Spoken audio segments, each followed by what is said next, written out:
Welcome to this training video for Circles of Support and Accountability. My name is Dr. Robin Wilson, and this video is produced in conjunction with the US Department of Justice and is part of a larger project regarding circles of support and accountability in the United States and elsewhere. Tonight's topic is an introduction to circles of support and accountability. Where did it come from? What's the background? What are we trying to accomplish? And some of the other things that go along with that. I should note that there is a PowerPoint presentation that goes along with this video that can be found either at the US DOJ website, where the Circles of Support and Accountability report is found, or you can get it from my personal website, www.robinjwilson.com, and go to the Circles of Support and Accountability tab. The first thing I want to do is explain what a circle of support and accountability is.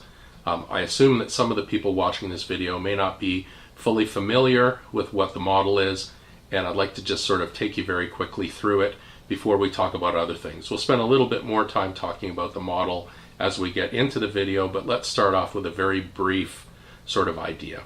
So, circles of support and accountability, or CoSA as we sometimes call it, is a model of professionally facilitated volunteerism.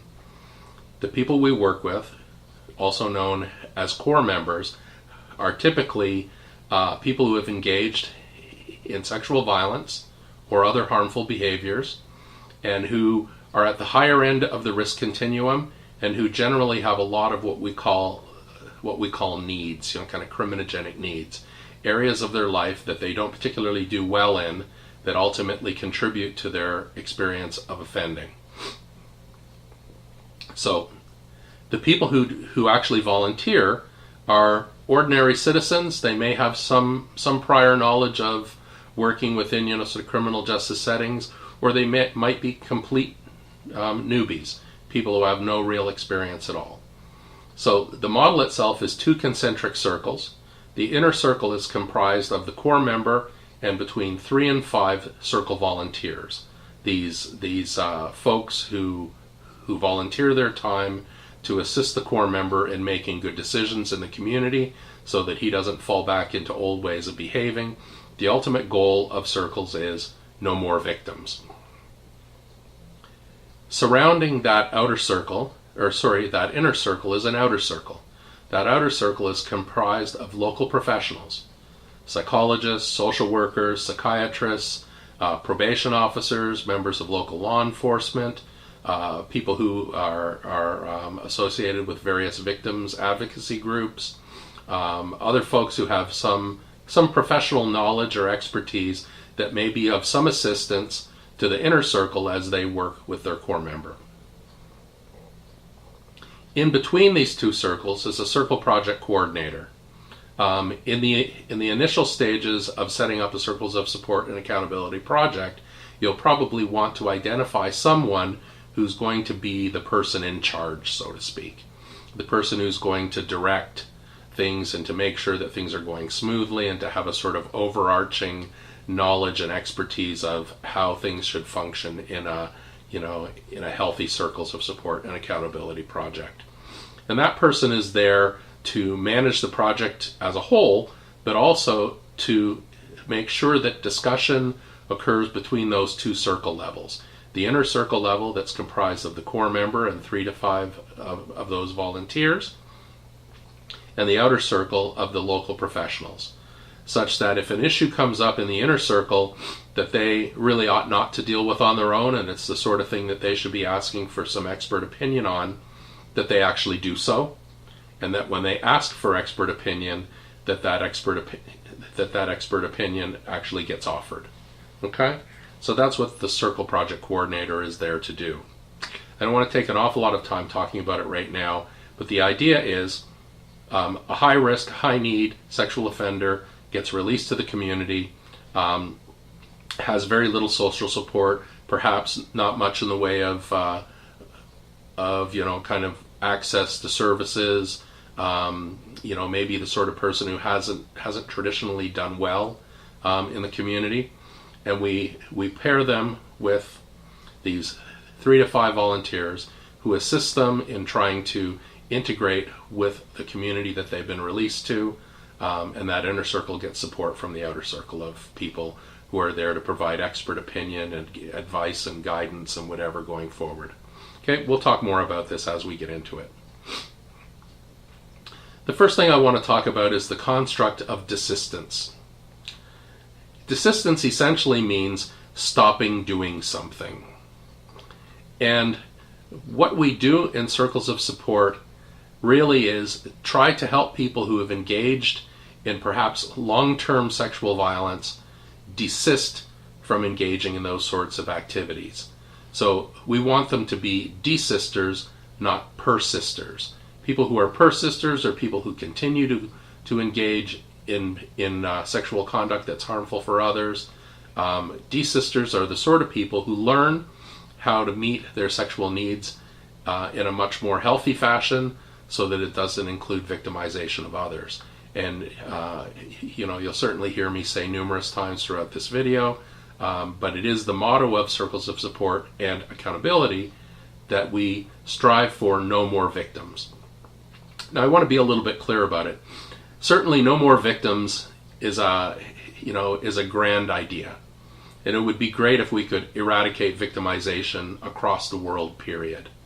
We're not foolish. We understand that that's an awfully big task, and that perhaps we'll never get there.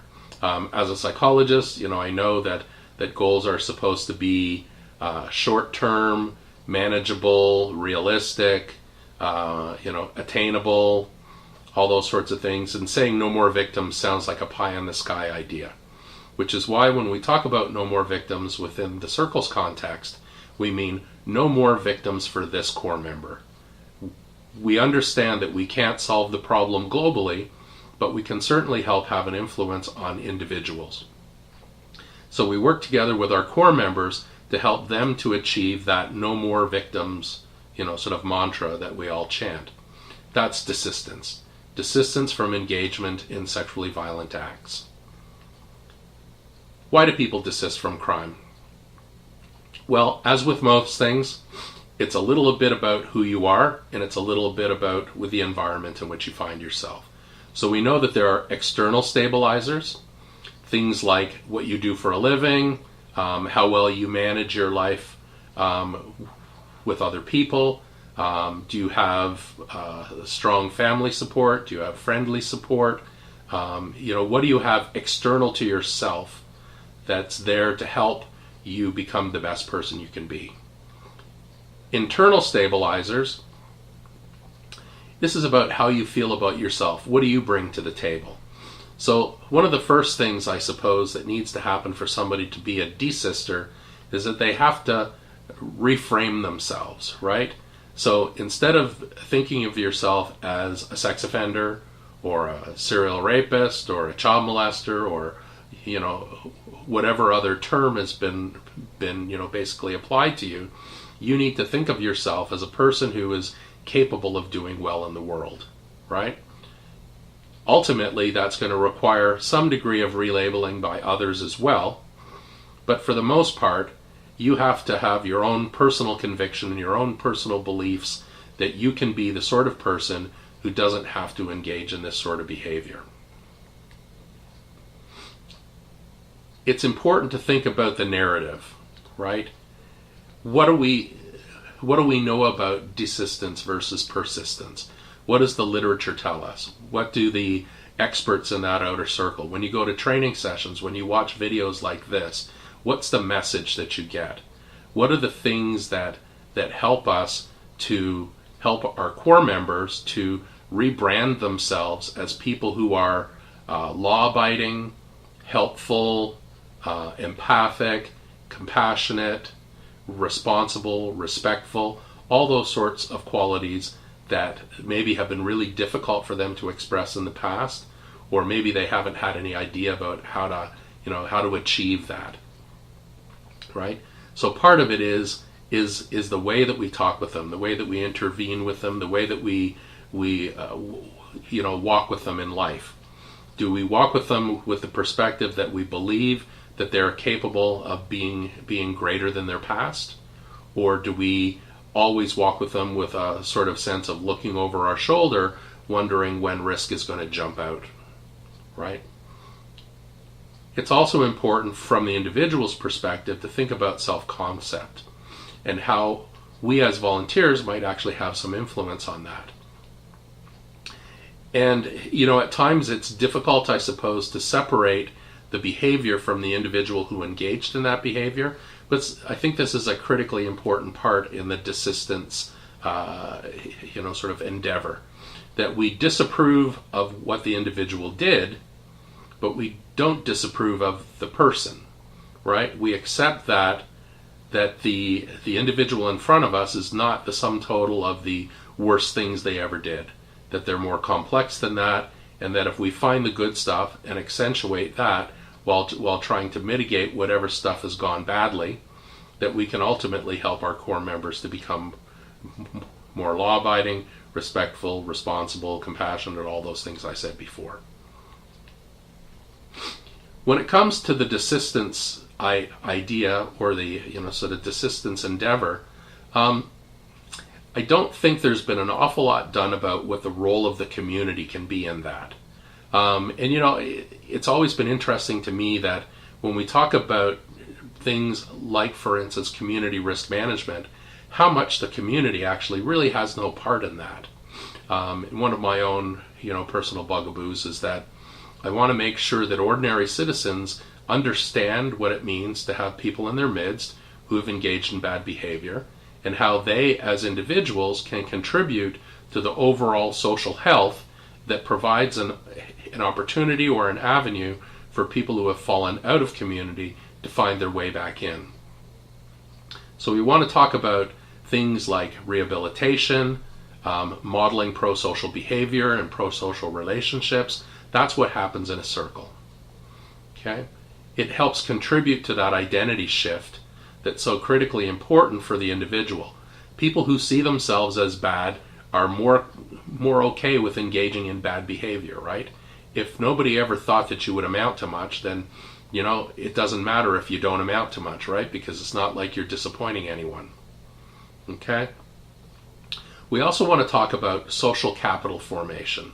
This is something we'll talk about a little later on in this video, but the idea that working together as a group of thoughtful, concerned citizens, we can increase community safety as a sort of coordinated collective of like-minded souls, people who understand what it means to have risk in our midst and to not necessarily freak out every time that something doesn't go exactly the way we want it to, and understanding that we can work together as a team to make that better. So I guess the big question is there a legitimate role for the community, for otherwise ordinary citizens, in terms of community safety when it comes to the safe return of people who've engaged in sexual violence? In the past, I think a lot of people would have said, I don't want to be involved in that. In fact, a lot of us have a kind of NIMBY idea. Not in my backyard.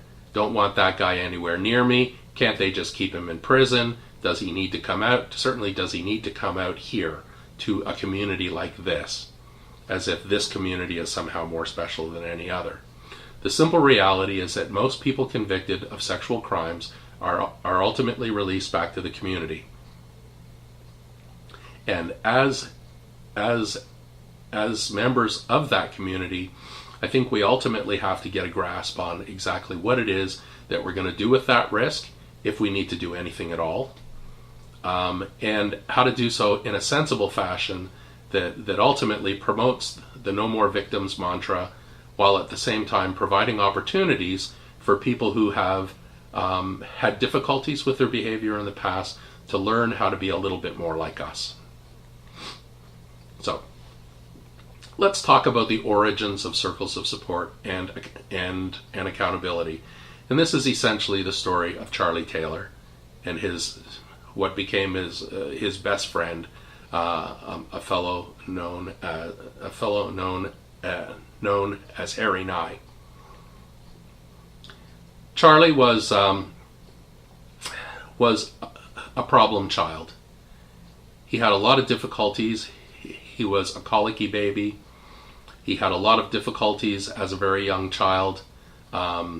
He was initially diagnosed as having an intellectual disability. I think ultimately that probably wasn't true, but as often occurs in situations like that, Charlie lived down to expectations. Charlie's parents had a really difficult time with him and ultimately gave him up to the state, and he was placed into foster care at a young age, probably as young as 4. As often happens in some of those situations, older children took advantage of Charlie. Sometimes that having been taken advantage of included sexual abuse and physical abuse and emotional abuse. So Charlie experienced a lot of what we would call adverse childhood experiences. The loss of his parents, being placed in foster care, having been abused, a number of different things, that would be associated with those sorts of environments, all of which contributed to not a great start for Charlie as a person. As Charlie grew into his teens, he started to take advantage of the other younger children who were in the group homes or foster homes that he was in. He sort of grew into the role of the people who had taken advantage of him. Charlie got charged for some of the sexual behaviors that he engaged in with some of those younger children, and entered into the juvenile justice system. When he became 18, he graduated to the adult criminal justice system, and at the point that I met Charlie in 1994, it would be safe to say that Charlie had probably not spent more than 6 months in the community at any time, free in the community without ultimately being returned back to prison. So Charlie was essentially a long-term repeat sexual offender, career criminal, the sort of guy who was regarded as being at particularly high risk and who had all sorts of need areas, parts of his personality orientation, values and attitudes, patterns of behavior that had all gone haywire, let's say. That's the sort of person that Charlie was. In the spring of 1994, an institutional psychologist in one of the prisons in Canada called his colleagues in the community where Charlie was likely to be released to ask about services that would be available to Charlie when he was released. I was one of those people who fielded that call, and as the person who was responsible for ensuring access to services for people who were released from prison under the auspices of the Correctional Service of Canada, one of the first questions that I would always ask my institutional colleagues was, how much time will he have left?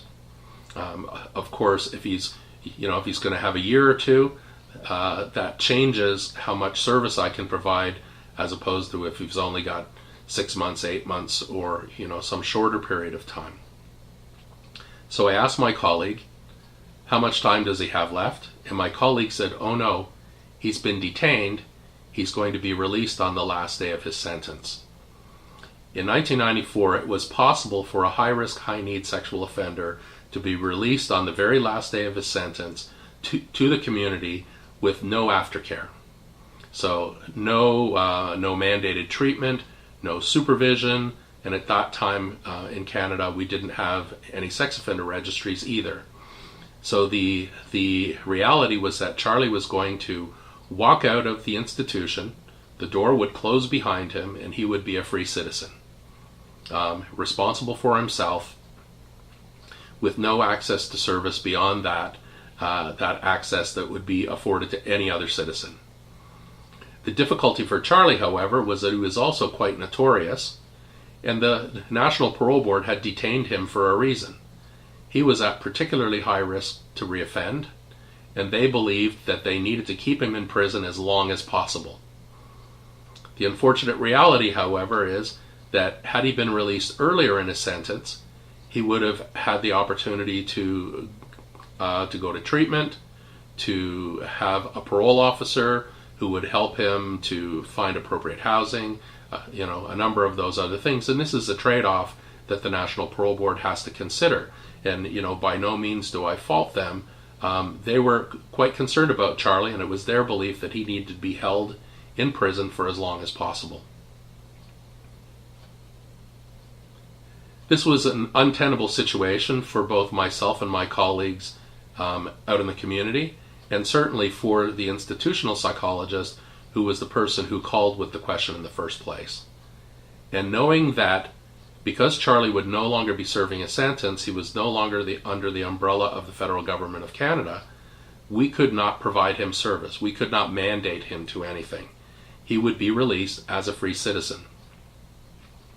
But we knew that that wasn't going to work, that that was the sort of thing that would ultimately place the community at undue risk, and that it wouldn't provide any opportunity for Charlie to actually have a decent shot at trying to establish himself in the community post-release. So we started to think creatively. Who could we turn to who might be able to provide some assistance in this? Now, people who were civil servants, like myself, I was not allowed to work with Charlie because he'd be post-sentence. But it turns out that within the Correctional Service of Canada framework, all of its chaplains are actually not employees, but they're contractors. So they have an arm's length relationship with the government, and it does not prohibit them from having contact with people who have had some difficulties that led them to be detained and who would be released on the very last day of their sentence, like was going to be the case for Charlie. So we started to contact some of our community chaplain folks, and we actually asked Charlie, did he know of anybody? And Charlie remembered that once upon a time in Hamilton there was a guy who had come to visit him while he was in prison as part of a prison in-reach program. That individual turned out to be the Reverend Harry Nye. And for Harry, he was the pastor of a small urban Mennonite church in the city of Hamilton, Ontario, known as the Welcome Inn, INN. Kind of a turn of a phrase there.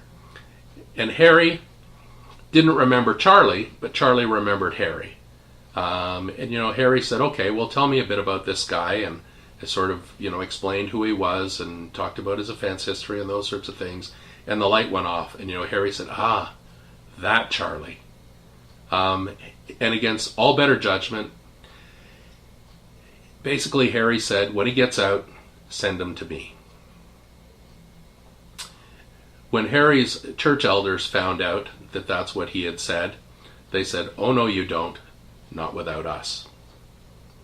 And in a very organic way, in a very grassroots way, in response to a situation, the first circle of support was born. And at that point, we didn't talk about circles of support and accountability. The accountability part hadn't occurred to us in a formal sense as yet. At this point, we were really concerned about what kind of support could we provide to this guy that would help him to make good choices that would ultimately not lead into further offending. So, what is a circle of support and accountability, and where did this idea come from? So the first thing I want to say is that everybody who's involved in the CoSA endeavor is fundamentally an agent of change. And as concerned citizens and as concerned practitioners, our goal is to ensure that all people who have offended have the opportunity to build what I call a balanced, self-determined lifestyle. Now, this isn't my phrase. It's something I learned a long time ago in school, but it's always really, really resonated with me. The idea that people who are balanced, people who take the opportunity to express themselves in a wide variety of different contexts, who have time to work, have time to play, have some idea about leisure, have relationships with others, who are, sort of content with themselves and have reasonable self-esteem, who understand their place in the overall community, have some aspect of self-reflection, maybe spirituality. That all of those areas are really important for us as human beings. And when we forget about one or two of those domains, we sometimes get out of balance, and that's when we experience difficulties. In the recent literature around treatment for people who have engaged in inappropriate sexuality, we have this sort of good lives model that we talk about. And in the good lives model, there are a number of different life goods, things that we all seek to attain. There are things like being happy, being good at work, being good at play, having peace of mind, those sorts of ideas. And those are all the sorts of things that make us well-rounded individuals, and having the opportunity to express ourselves in each of those domains is what ultimately contributes to that balance. So that's the first part of that phrase, balanced, self-determined lifestyle. The second part is the self-determination element, and that's what we call agency. So being able to act on your own behalf, right? One of the things we know about people in prison is that they have very little agency, they have very little self-determination. For the most part, every decision is made for them. What time the lights go on, what time the lights go off. Where they sleep, with whom they sleep, how long they sleep, those are all determined for them. What they eat, when they eat, where they're allowed to be at certain points of the day, all those decisions are made for them. And ultimately in some of those locations, the only decision that many people in a prison setting have to make is whether or not they're going to follow the rules. And sometimes people break the rules just because they're tired of following them. So self-determination is really important for human beings. I doubt that anybody watching this can honestly say to themselves that they like being told what to do. I mean, obviously, we frequently do what we're told, but we often feel better about that if we have the opportunity to have some say-so in it, right? Some ability to give feedback or to do things. I mean, we have laws, right? But we also elect the people who make the laws. So that's our input. And when we think that the laws are inappropriate, or when they're too harsh or too lenient, we have a process whereby we can impact change in those laws. When you're an inmate in a prison, you follow the rules or you have a difficult time. So many of our core members coming back to the community will come to the community with that belief that they have very little capacity to make decisions for themselves. And one of the things that we do as volunteers in circles is to help our core members to learn how to be good decision makers, to be good problem solvers, and how to act in ways that are not particularly impulsive or part of a faulty cognitive problem solving sort of process. So those two things are important. Being balanced, taking the time to express yourself in a wide variety of domains, and having self-determination. And it's not just the being able to make decisions for yourself, but being able to make good decisions and understanding why those were good decisions. Not surprisingly, when we look at the research literature, in virtually any area where people experience problems, balance and self-determination are two constructs that increase how well people end up doing in life. We know that if you want to live that good life that's part of the good lives model, that being balanced and being self-determined is a good part of how you actually achieve that. And so ultimately leading a good life or living a good life is inconsistent with continued antisocial behavior, or the sort of things that got people into trouble and perhaps ended up with them being a core member in your circle. How do we help people be better? Now, when I was teaching at a university in Canada, one of the questions I would ask early on in my intro to your kind of criminal justice course would be, who's responsible for community safety? And early on, I'd get a lot of different answers. So sometimes it would be, I'd ask, who's responsible? And they would say, the police. And certainly the police have some responsibility. Some other people would say, well, that's the role of the government. They're the ones who write the laws. They're the ones who are responsible for making sure we're all safe. And, there's a certain truth to that as well. But ultimately, who's responsible for safety in the community? We are. All of us, right? This concept of the interaction between the sort of greater community and those statutory agencies that have some professional responsibility for safety. So we understand that there need to be people who are going to have that as their job, and that they're the ones who are going to build the frameworks in which all the rest of us do our bit. But we have to remember that it's the larger community that also plays a role.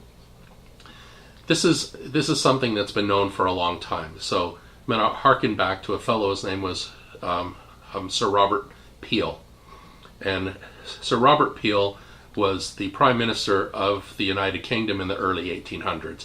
Actually, I think he was Prime Minister twice. Sir Robert Peel is generally acknowledged as the father of modern policing.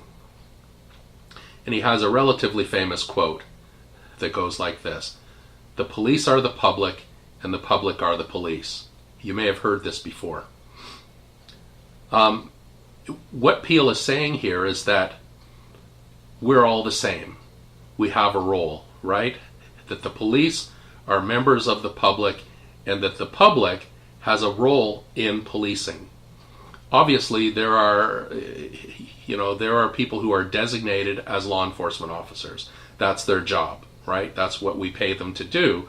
But at the same time, there has to be an interaction between the statutory law enforcement and ordinary citizens, or else that will fundamentally break down. If we think about it from a sociological perspective, the late great Nils Christie, a Norwegian restorative justice theorist, in 1977 published a very interesting article called Conflict as Property. And basically what he said in that, I'm going to read you a little quote from that. What Nils Christie said was that community is made from conflict as much as from cooperation. The capacity to solve conflict is what gives social relations their sinew. Professionalizing justice steals the conflict, robbing the community of its ability to face trouble and restore peace. In that, communities lose their confidence, their capacity, and finally, their inclination to preserve their own order. They instead become consumers of police and court services, with the consequence that they cease to be communities. A couple of really important things in there. Basically, what Nils is saying to us is that the community has to have the opportunity to deal with things in its midst, or else it loses the capacity to do so. So I like to give kind of analogies for these sorts of things. So if you had a child, and that child liked to run around, and every time the child tripped, you caught them before they fell, your child would never learn what it felt like to fall, and would never learn that sometimes when you run around, you need to be careful, right? So if we use police and court services to always deal with these sort of criminal justice issues, and we never have any intimate involvement in them, we ultimately don't learn what it is to function as an overall community focused on safety, right? So Nils is saying, all well and good to have police and court services, but let's not forget that ordinary citizens can also be those agents of change that I talked about before. I also want to read you a quote by a woman named Jane Jacobs. In 1961, Jane published a book called the death and life of great American cities. Jane was an urban planner and was responsible for certain things. I believe she had some input into keeping the village in New York like a village and not having it be overdeveloped. She also had a lot of input into how the city of Toronto was ultimately planned. She's not a criminal justice theorist. She's not a person who knows about sexual offending. She's not a person who worked in that domain. But when you hear this quote, I think you'll sort of get a sense of how much she understood how a community functions. And what Jane wrote was, the first thing to understand is that the public peace, the sidewalk and street peace, is not kept primarily by the police, necessary as police are. It is kept primarily by an intricate, almost unconscious network of voluntary controls and standards among the people themselves and enforced by the people themselves. No amount of police can enforce civilization where the normal causal enforcement of it has broken down. Jane and Nils, and I think also Peel, are talking about the same thing. The community has a role to play in its own safety.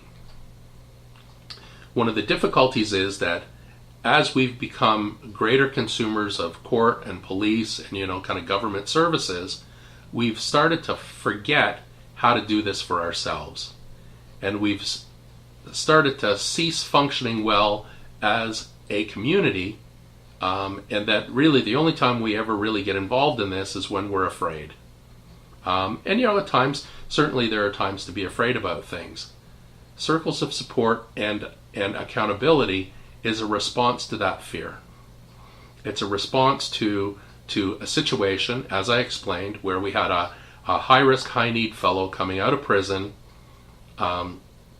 When Charlie was released, the city of Hamilton went crazy. He was the first story on the news at 6 o'clock. He was the first story on the update at 6:30. He was the first story at the 7 o'clock bulletin. Every time you watch the news, the first story was high risk, high need, repeat child molester, rapist, pedophile, sex offender, Charlie Taylor, released to the city of Hamilton. Be afraid, be afraid, be afraid. That's basically what we all heard. And people were, quite rightly upset, right? Why release him here? Why does he have to come to our city? Why does he have to come to our neighborhood? And people were, really quite upset, quite angry about that process. It's in that context that Charlie's Circle was born, right? This was Harry Nye and his church elders getting together and saying to themselves, we're going to try something different. And that's what they did. They worked together as a team, as a subset of members of the local community, to engage with Charlie in a way that would ultimately seek to help him to become a better problem solver, to be less impulsive, and to build a lifestyle that wouldn't include future sexual offending. So I don't think anybody within the CoSA movement would be so hubristic or kind of full of themselves as to say, well, we invented this. This is a long process in the human experience.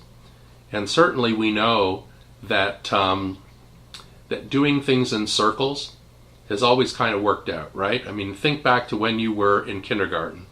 What did you do on the first day of school? You all sat in a circle on the floor, on your mats maybe, and you all introduced yourselves to each other and you played games in circles, right? Everyone facing each other, everyone having the opportunity to see every other person. We do things in circles. If we think back to some of our sort of ancient history, think of King Arthur and the Knights of the Round Table. There's a reason why that table's round, right? Because they can all see one another. Think about some of the native North American traditions, sitting in a circle, peace pipe ceremonies, other sorts of things, sitting in a circle, seeing everyone, and everyone having an opportunity to be a part of something. The circle is that sort of interesting thing, right? We think about it, it has no beginning and it has no end. everybody has an opportunity to see one another and be part of that process. And it's not surprising that this is part of where we got the circles idea from. And if you're reasonably familiar with the restorative justice literature, you'll know that all sorts of things happen in circles: sentencing circles, circles of support. There's a wide variety of different things that are circle processes, and a lot's been written about this. And when we look at some of the other types of endeavors that have been tried in the past, certainly some of the LARCH programs in Canada. In Chicago, there were some programs that were also very much that sort of circle processing sort of model. Some of the youth initiatives that have been done have also been really sort of centered on that idea of functioning in a circle. So that brings us back to our model. So we have two concentric circles, the inner circle comprised of the core member and 3 to 5 members of the community who have volunteered their time to work with and walk with their core member to help him to become a better person, to become the sort of person who's not going to find himself getting into trouble with the law, and to be more healthy, more balanced, more self-determined. Of course, there has to be some training, and we'll talk about training in a moment, but certainly we want to provide our circle volunteers with some measure of training that will help them to be effective in their role. An ordinary citizen off the street with no prior knowledge or understanding of what to do with a high-risk, high-need sexual offender is probably not going to be a very effective volunteer. So we'll talk a little bit about that process. The outer circle, again, comprised of local experts, people who have professional knowledge about sexual violence prevention, whether it be from the perspective of law enforcement, as a case management supervisor, probation and parole, mental health workers, other people who are involved in that process, maybe social service agencies that also provide support, job search, finding appropriate housing. All those sorts of things can be the sort of expert knowledge that resides in that outer circle.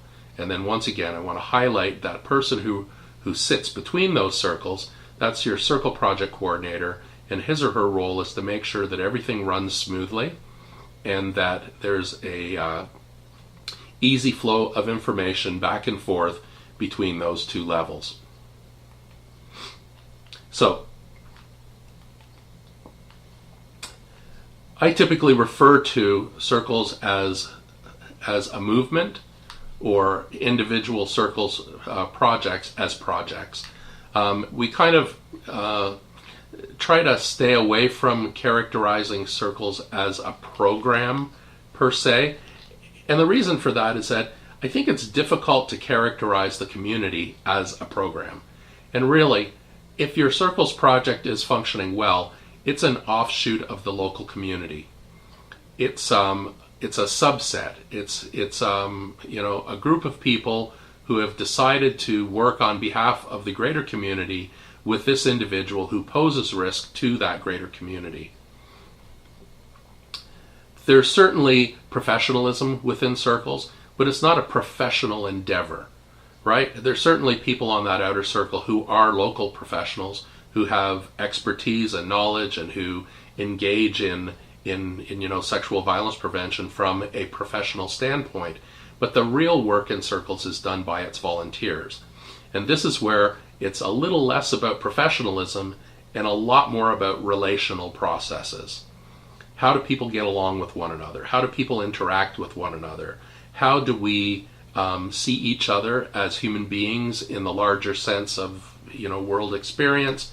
And how do we each, one of us, look after one another and provide that sort of guidance and assistance that anybody who is successful will easily tell you they get from family, friends, partners, loved ones, that sort of stuff.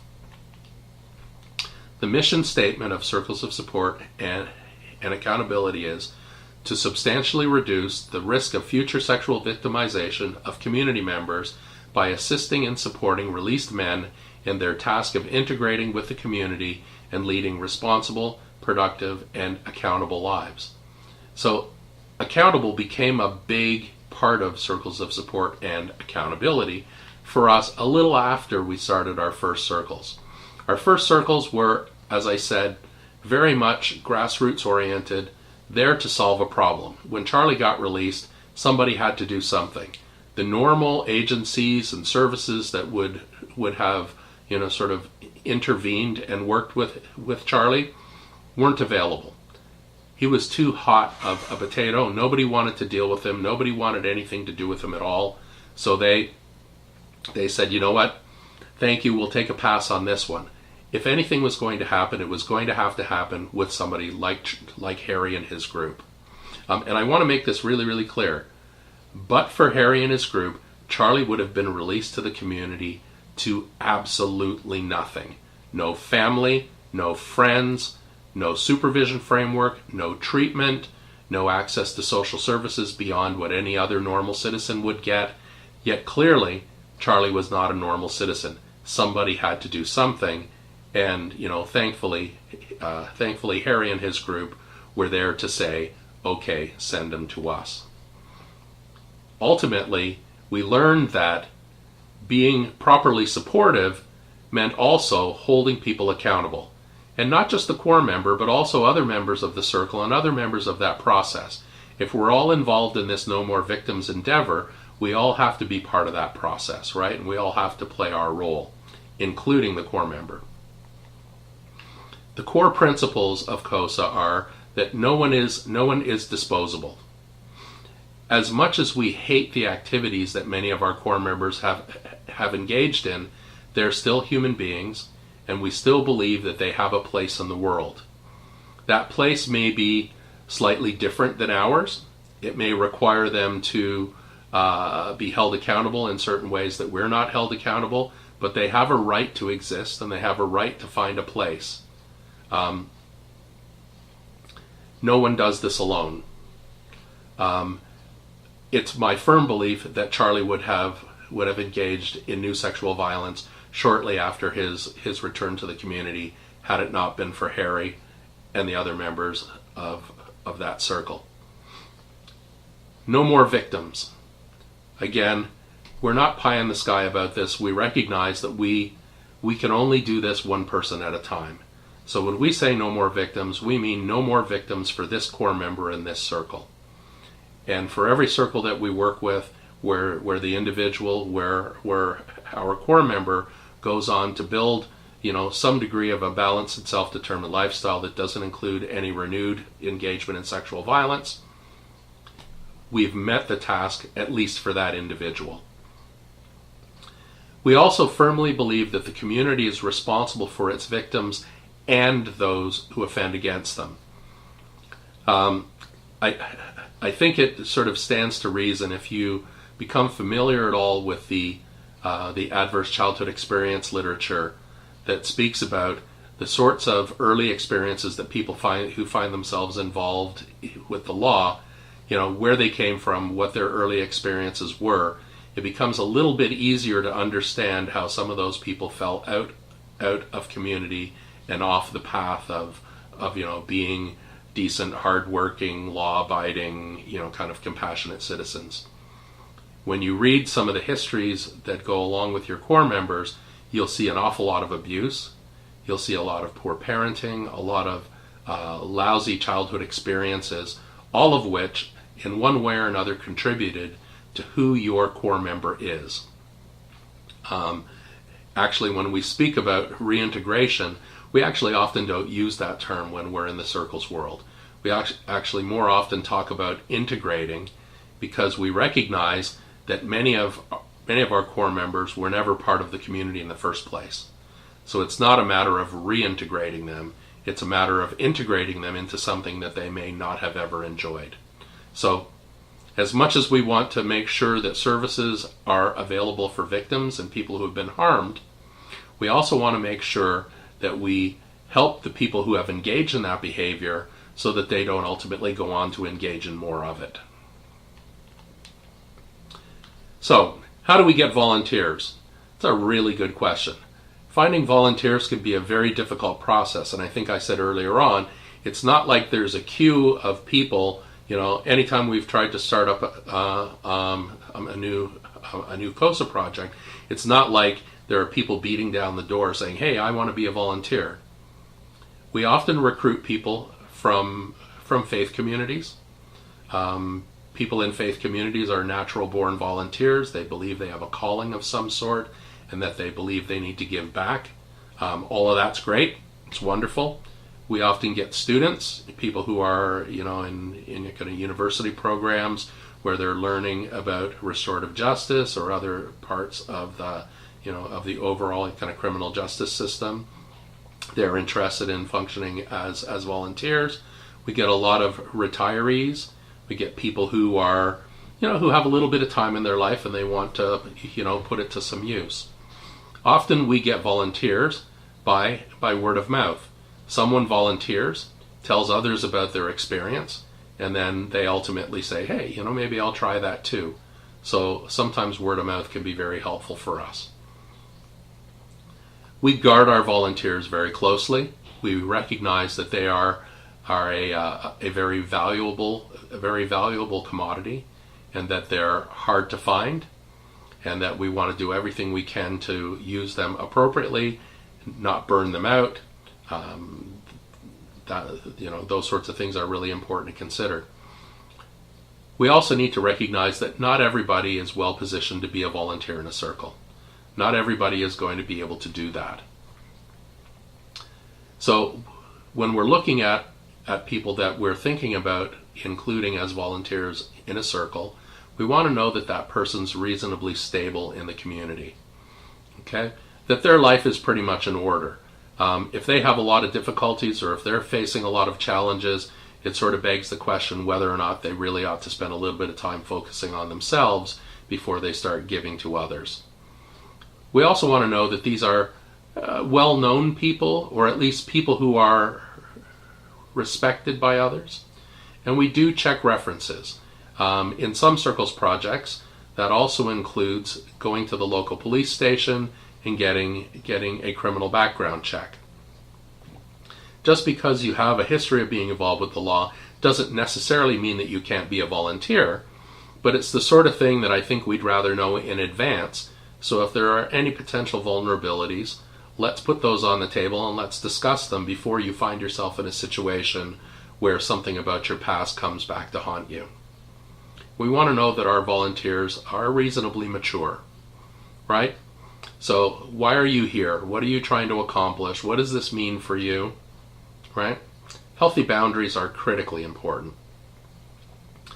Many of the people who will be our core members come from very troubled backgrounds where getting your personal needs met meant engaging in some pretty maladaptive problem solving. Often our core members are pretty narcissistic and self-centered. They can be a little bit psychopathic at times as well, and having healthy boundaries is a really critically important part of being an effective volunteer. Availability. So when you volunteer to do something, you have to actually make sure that you have the time to do that. And while we certainly can't have a contract that says thou shalt be a volunteer for a year, we typically ask for each of our volunteers to basically say, we'd like you to be available for at least a year before you move on, if that's what you choose to do. Clearly, if someone's 2 or 3 months into it and they decide this isn't for me, we're not going to hold them to it, because that would be ultimately counterproductive to both the circle and the individual. But we want to make sure that people who enter into circles projects actually do so with their eyes open and with some reasonable commitment to the process. We also want our volunteers to be balanced, right? And I've talked a lot about balance in this film, but we want them to be balanced in their lifestyle. So that balanced, self-determined lifestyle I talked about before, but also balanced in their viewpoint, meaning that they're open-minded and that they're not the sort of people who are going to be thrown by something where the individual that is their core member is somehow different than them. So take, for example, you have someone who is a volunteer, who is kind of relatively devout Catholic, and the core member is a Wiccan. Can the volunteer be open-minded enough and sort of broadly minded enough not to make that an issue? Right? Remembering that circles of support and accountability is not about proselytizing. It's not about converting someone from one faith to another. It's about community safety, and it's about self-efficacy, right? We want the greater community to be safer, and we want the core member to learn how to live a life that doesn't include engagement in more sexual violence. So having a balanced viewpoint is really important. Also around issues of sexuality. Many of our core members are gay, or many of our core members may have issues with sexual interest in children, or they may have engaged in some pretty harmful behaviors with adults, most specifically female adults. We want our volunteers to understand that notwithstanding those issues, the job of a volunteer is to be effective. And if you are being triggered by things, or if it's difficult for you to get past something, it affects how well you can be a volunteer in that circle. We train our volunteers, obviously. We want to make sure that our volunteers have an opportunity to learn as much as they can about what it means to be a volunteer in a circle. And there are a lot of different topics that we'll have them sort of focus on. And there are a number of other videos in this series that are also intended to provide some training in certain key areas. For all Circles projects, we encourage the Circle project coordinator to engage with those local professionals in the outer circle to develop some training modules that are sensitive to the local concerns, so that you can increase the functioning of that individual community. The sorts of things that we'll talk about in training for our volunteers, and there are certain things they need to do before they can sit in a circle, and there are some things they can do after that point. We want them to understand what it means to be a volunteer working with someone who spent a lot of their life in the criminal justice system. So you sort of have to have some understanding of what that criminal justice system is. We also want them to know about restorative justice, what that means. Why is that different from the regular kind of system that we use? The needs of survivors. How do we make sure that our efforts are kind of victim-centered, meaning that we understand the impact on kind of victimization, but at the same time promote, the balanced, self-determined lifestyle, kind of development for our core members. What is a circle? How does it function? What does it do? What are the effects of institutionalization? Many of our core members, when they come back to the community, have been in prison for a good long time, and they're more familiar with that environment than they are with the general environment that we're most comfortable in. What does that mean? What do they need to learn? Sexuality is important, obviously. Understanding sexual deviance. What is sexual deviance? How do we manage it? How do we recognize it? What should we do about it? Understanding what risk factors are. Understanding what protective factors are. And actually, this is an area where we're just starting to explore things. What are the things that are going well in someone's life that help to insulate against some of the things that are not going so well from taking over? Boundaries and borders. So how do you make sure that you maintain healthy boundaries with your core member? One of the things that often comes up in some of the trainings I do is, how do you maintain professional boundaries? Well, that's a really good question. Are volunteers professionals? I would argue that they're not. So they're not held to the same kinds of professional standards that I might be as a psychologist, or as a probation officer, or as a sheriff's deputy, or a state trooper, or someone along those lines. Those folks would be legally mandated to behave in a certain way, whereas we expect our volunteers to behave like family and friends.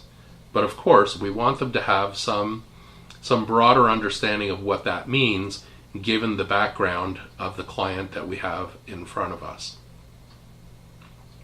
Conflict resolution and group dynamics. These are important. So how does a circle function? We talked a little bit about that already, but how do people get along in a collective? Everyone in a circle has an equal role, although it's not unusual for one person to take on somewhat of a lead role within any individual circle. But we want to make sure that lead role doesn't become a sort of de facto CEO, the person who's in charge. We want to make sure that everybody has the opportunity to express themselves and to share their beliefs, and for issues that come up within the circle to get managed within the circle. Substance abuse and impulse control are important things to train our volunteers about. We want them to understand what it means if you have a core member who also has some difficulties with alcohol and drugs, or if they've got other impulse control difficulties. And we have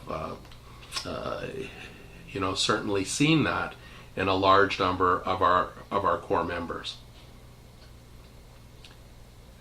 Being able to respond to crises. How do you know what to do when something goes wrong? And this is often where reaching out to the outer circle is really critically important. Critical incident stress. There is a training module in this series with respect to self-care and burnout. When things go wrong, the circle needs to make sure that everybody comes out of that experience relatively unscathed, or at least with an opportunity to debrief and learn from the experience. Building a covenant is really important. There's a module on that as well, and the idea is that there's a social contract between the core member and his volunteers. It's kind of a, if you do that, we will do this. If you do this, we will do that. It's an understanding between all the members of that inner circle as to what it is that inner circle is trying to achieve, and what the social rules and boundaries are going to be of those relationships.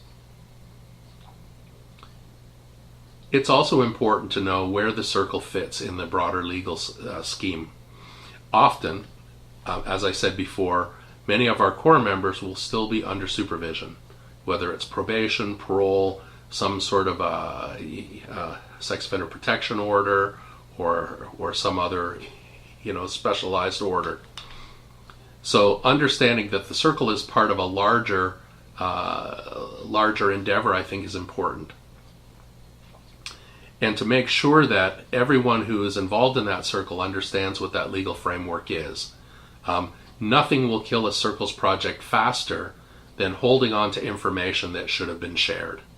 So knowing who the other parties are, whether it's a PO or a police officer, or some other individual who has some supervisory authority, if something comes up that needs to be reported, then that's a process that needs to be followed from a legal perspective.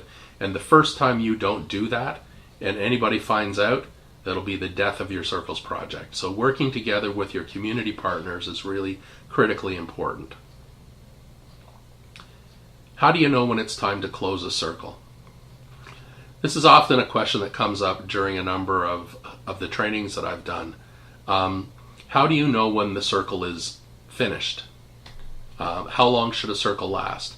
Some projects have actually put some boundaries on this and have decided that they want their projects to last a certain length of time, that a circle is good for a year, or a circle is good for 2 years. It's been my experience that many of the core members we get are the sort of people who have had such difficult times in life that it's unlikely that just a year in a circle is going to be enough for them to function, like an ordinary citizen. In fact, when we started up Circles of Support back in the 1990s, we originally thought that 2 years in a circle and they'd be good to go. Boy, were we wrong. We found out that some of the people who were our core members were so fundamentally broken as people, that to expect them to become fully functioning and able to go out on their own within 2 years was just completely unreasonable. We have had some people who've been in circles for 5 years, some for 10, some have been in a circle or some semblance of a circle for longer than that. I guess it really depends on the individual project and how they want to define things. It's been my experience that having a finite boundary on how long you can be in a circle is probably not ultimately all that effective. But when a circle does come to that natural point where you can say, you know what, I don't know if you need this anymore, how do you go about closing that circle? And I think that that's certainly an important topic for training. There may be other topics that come up, talking about mental health, talking about risk assessment, talking about various other things. Along the way, it's probably helpful to be sort of responsive to your circle volunteers. If something comes up in a circle where they say, you know what, we just experienced this with our core member and it sort of highlighted for us how little we know about blah, blah, blah. Maybe it's time to have some training on blah, blah, blah, because if it can happen in one circle, it can happen in others.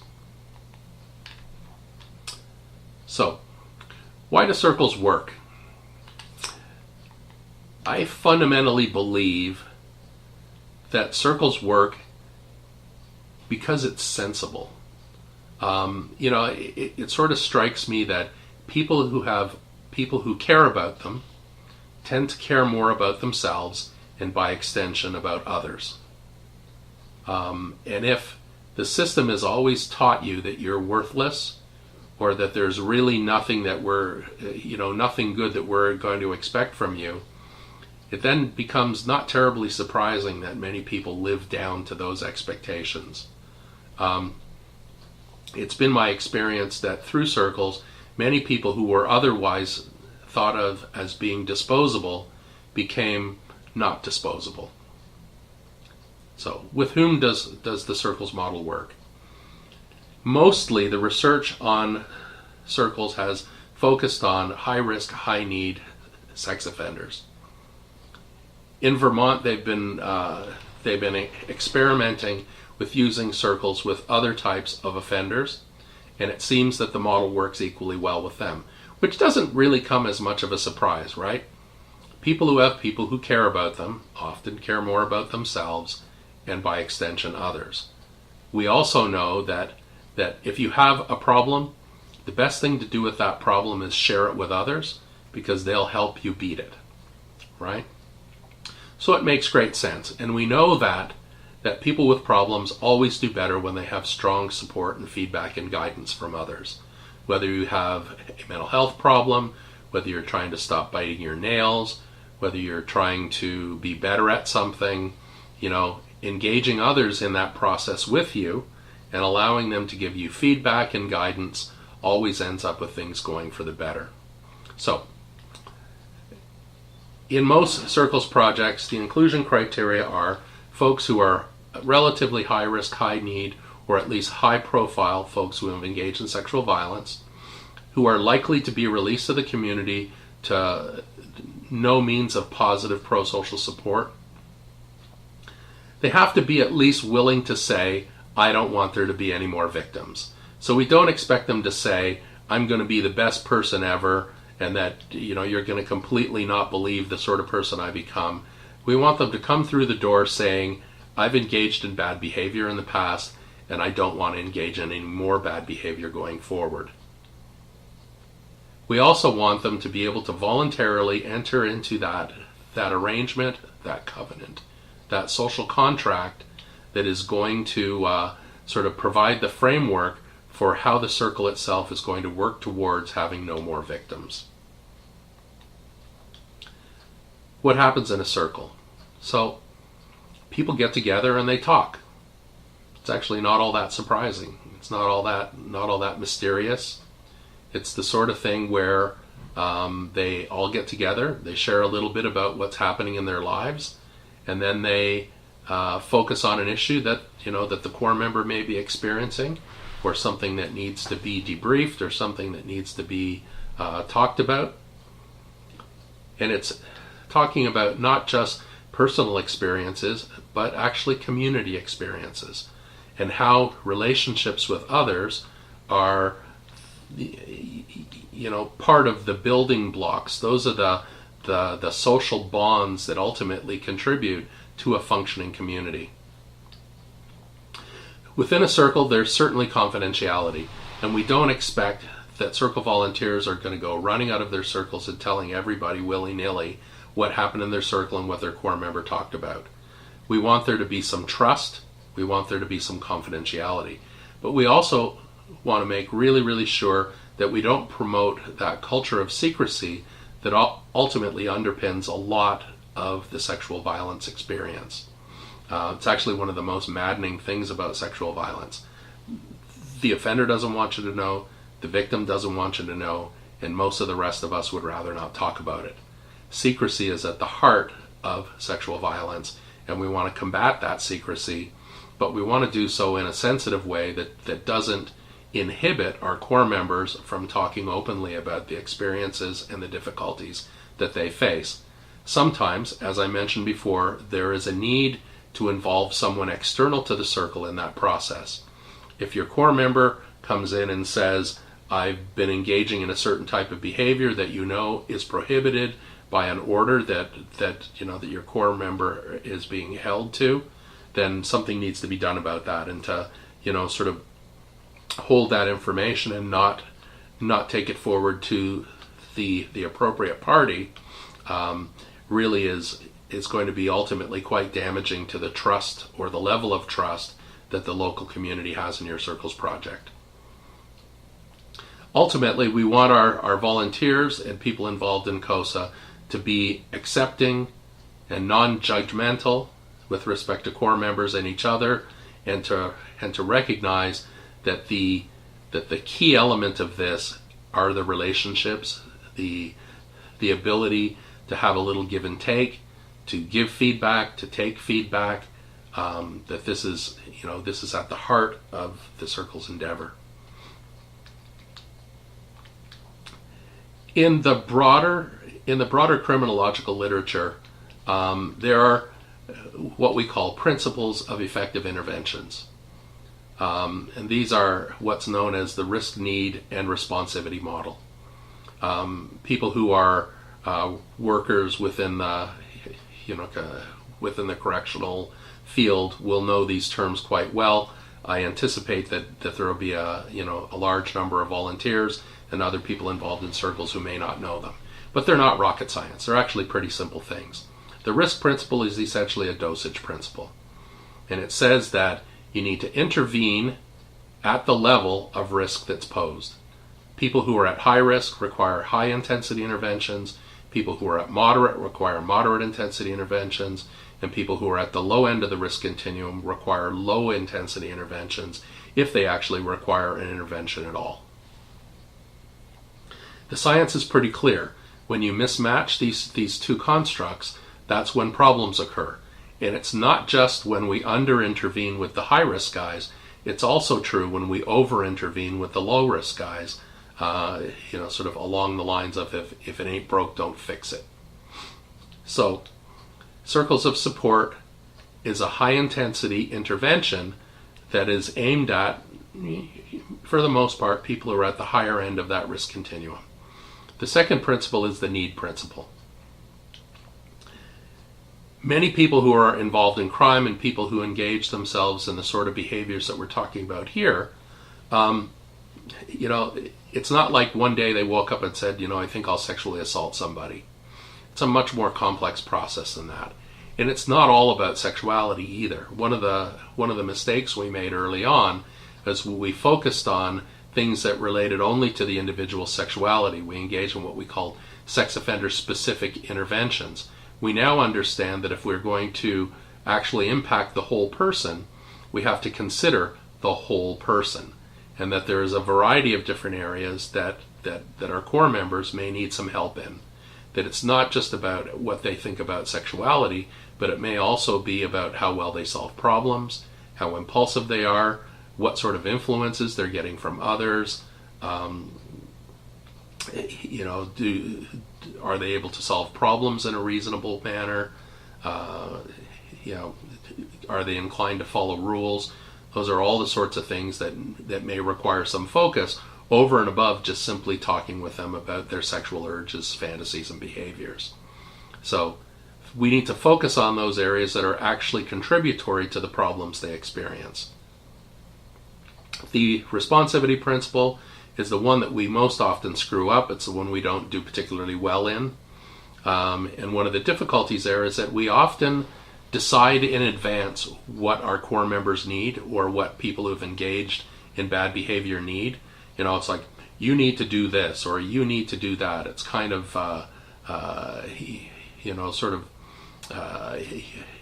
to a certain degree, it's almost like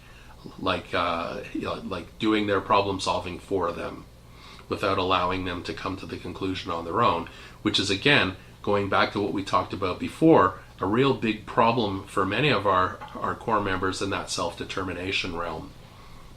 We need to take the time to find out who our core members are and how best to help them within a framework of who they are as people. Some of our core members have issues with respect to mental health. Some of our core members are intellectually disabled or who have some pretty profound learning disabilities. Some of them may have experienced some head injuries that lead to brain damage and other sorts of things. And all of these will impact how well your core member functions within the circle. And we need to take those things into consideration. We also need to take into consideration constructs like motivation, right?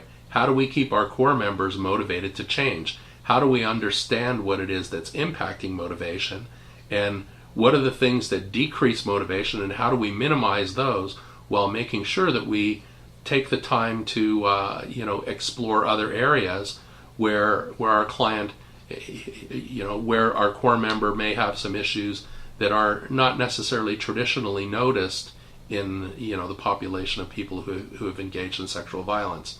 So the principle of responsivity is all about knowing who it is that you're working with, who you're walking with, who you're spending time with, and making sure that you engage with them in a way that makes sense to them and in a way that's ultimately going to be helpful to them.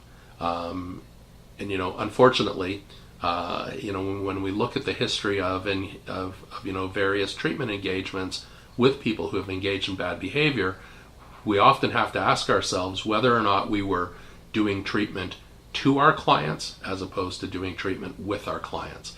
If we want to be truly true, that's a bit redundant, being true to the principle of responsivity, we have to meet our clients where they are, meet our core members where they are. So when we think about the R&R model, the risk principle is, who do we target? And the literature is pretty clear that we need to save our best stuff for the people who need us most. Those people are at the higher end of the risk continuum. The need principle is all about what to target. So what are we going to focus on? And this is part of the circles process, right? Sitting down and talking with the core member and finding out from him where he's experienced difficulties. What do we observe? What do we hear from others? What's our focus going to be? The responsivity principle is how we're going to target those areas. And there's a sensible way to do things that is interactive, that is reciprocal, and that is respectful of both sides of the coin, right? The volunteers' perspectives, but also the perspectives of the core member. And you have to have all three of these things functioning well in order for your circle to function well. I want to bring us back to the construct of desistance. So how does CoSA promote desistance? So ultimately, we want our core members to become functioning, law-abiding, respectful, nonviolent people, right? We want them to be a little more like us and a lot less like they used to be when they first came to us. There are some things that we know from the literature that speak to how well we can do this. And when we talk to our core members and ask them, what is it that you really respect, or what is it that you really get from being involved in a circle? Here are some of the things that they talk about. They really like that the volunteers aren't paid. They get that these are ordinary citizens giving of their time freely, and that they're not being paid to do this. They're not de facto probation officers. They're not, de facto psychologists or psychiatrists or mental health workers. They're people who are here solely because they want to help, and they don't take any payment for it. And that speaks volumes to many of the core members. They appreciate the non-judgmental support. The idea that you hate the behavior and not the person. That the focus is on changing the behavior, not necessarily fundamentally changing everything about the individual who engaged in that behavior. Our core members appreciate that they get assistance, and that they actually also get some guidance around what's appropriate recreation. That they have an opportunity to go out for dinner with somebody, to go for coffee, to talk on the phone, to perhaps go on other outings. They appreciate that there's trust, right? That they actually are trusted to engage in certain behaviors in a healthy way and not expected to engage in them in bad ways.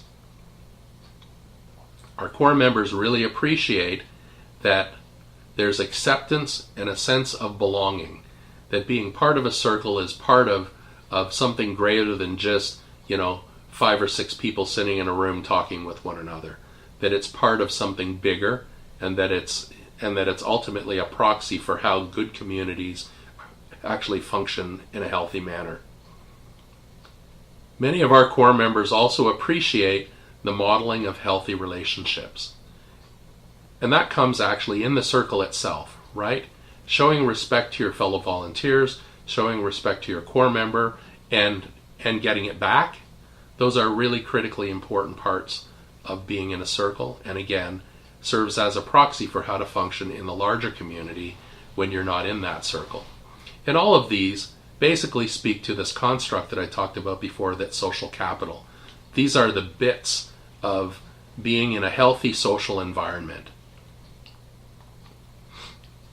When we did some early research with our core members and asked them, what do you think would have happened had you not been in a circle?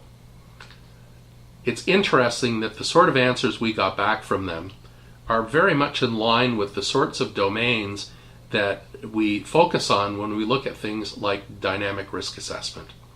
There's a module that talks about, risk management, and in it, some of the constructs are exactly the sorts of things that our clients, that our core member clients fed back to us. When we asked them, without a circle, what might have happened, they said, would have had difficulty adjusting, would have had difficulty in relationships with others, would have become isolated and lonely, would have turned to drugs or alcohol, or ultimately would have reoffended. And these are exactly the sorts of things that we as professionals also monitor. So it's kind of neat that without any coaching, our core members, when looking back on their involvement in circles, were actually able to highlight those same potential areas of problem. I want to finish up by talking a little bit about some of the research that's been done with respect to circles of support. There have been a number of evaluations, and I suppose there are 2 different types of evaluations. The first is looking at numbers. Do people in circles reoffend less often, more often, the same as people who are not in circles? And there have been 5 studies done to that effect.